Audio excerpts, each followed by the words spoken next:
Je participais à des mouvements avec des associations telles que le Téléthon. J'ai même eu une fois une commande extraordinaire de pièces décorées qui sont montées à Paris, qu'il fallait que je fasse en 2 jours. J'ai accepté, mais alors c'était un travail, j'ai dû dormir 2 jours, 2 heures en 2 jours, c'est tout. Mais j'ai réussi à faire ce qu'il voulait. Et c'est parti pour une exposition sur la région parisienne. Voilà. Alors là, c'est plus de la qualité, c'était, comment dire, c'était de l'architecture, de la sculpture sur pain. Parce que pendant un temps, je m'amusais aussi à faire ça, à faire des transformations, des petits vélos en pain, des petits bonhommes. Ça, les gens, ils aimaient bien. Ils aimaient bien ce genre de pince, et puis ça animait mon magasin. Vous avez fait ça pour le Tour de France, par exemple? Ah, j'ai fait ça pour le Tour de France, c'était un succès incroyable, ça. Des petits vélos en pain, j'en ai vendu comme des petits pains. Ah, c'était vraiment un grand succès. Hein. Et pourtant, c'était pas donné. Hein. J'avais mis c'était en francs ou en euros, ouais, je sais plus. J'avais mis assez cher pour pas trop en faire, justement. C'était en euros. Mais ça n'a pas empêché, en euros déjà. Ouais.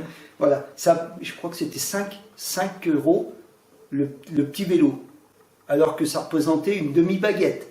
Voilà, j'ai dit je vais mettre à 5 euros parce que le temps d'y faire, voilà. Mais ça n'a pas empêché, les gens ils ont quand même acheté ce pain, pour eux c'était rigolo, quoi.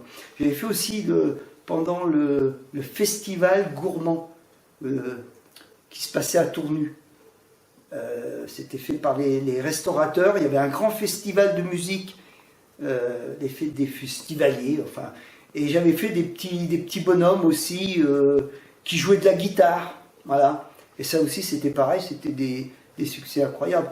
J'ai fait aussi beaucoup d'expositions de pain en sculpture. J'ai ramené des diplômes d'un peu partout, de Charolles, de Mâcon, de Pont-de-Vaux, voilà, à chaque exposition, des premiers prix, donc ça représentait aussi, voilà, d'avoir un premier prix, on pouvait le mettre au magasin en montrant aussi que on avait de la qualité et puis qu'on avait aussi du savoir-faire, quoi. Avec Jean Duclos, il y a un jour j'ai reçu cette lettre là, voilà, et là je me suis dit oula, Jean Duclos, il m'envoie une lettre, c'est peut-être que c'est pas bon, parce que c'était quand même quelqu'un qui avait du caractère, qui disait les choses, lui. Et un jour, j'ai reçu cette lettre, parce que j'avais, pour moi, trop fait cuire son pain. Seulement, le problème, c'est que j'avais plus de pain à lui donner. Alors, il m'avait pris une quarantaine de baguettes, et c'était à peu près tous les jours, hein, il passait quand même beaucoup de pain. Hein. Dans son restaurant, il y avait beaucoup de clients. Et son pain, il n'était jamais assez cuit pour lui. À chaque fois, oui, il faut faire cuire plus mon pain. Alors, je cuisais un peu plus, mais je ne veux pas non plus lui faire cramer son pain. Mais à chaque fois, il me disait, non, c'est jamais assez cuit, c'est jamais assez cuit. Et puis, alors, il y a un jour, j'ai carrément oublié le pain dans le four.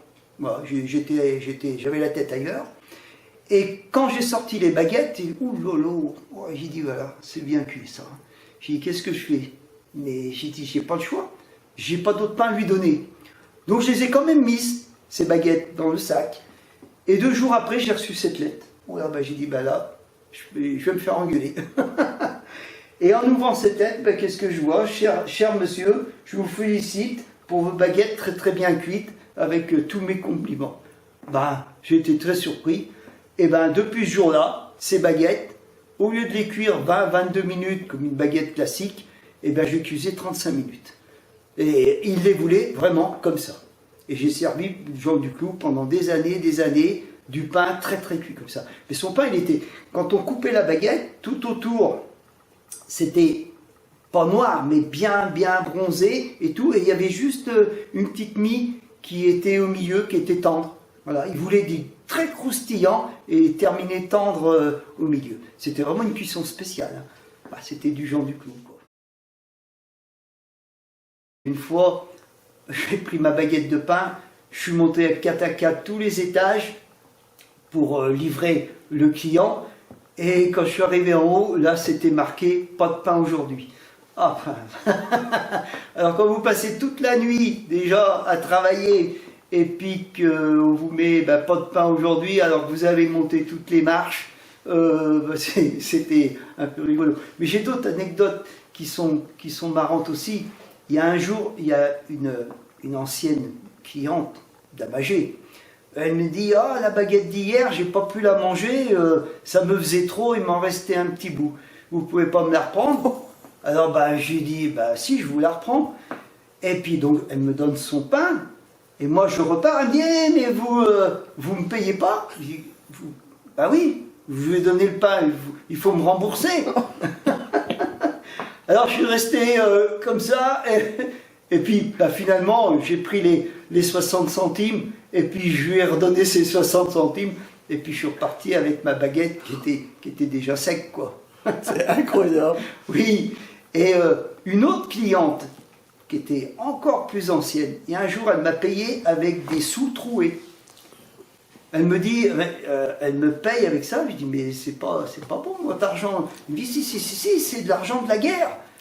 Je dis, ah non, de l'argent de la guerre, des pièces de 10 ou 20 centimes qui avaient un trou dedans. Alors, je n'ai pas cherché à comprendre. J'ai pris les sous, je lui ai donné sa baguette de pain, et puis voilà. Ah, mais par contre, je ne sais pas où elle avait trouvé ses sous. Hein. Des pièces trouées, j'avais jamais vu ça.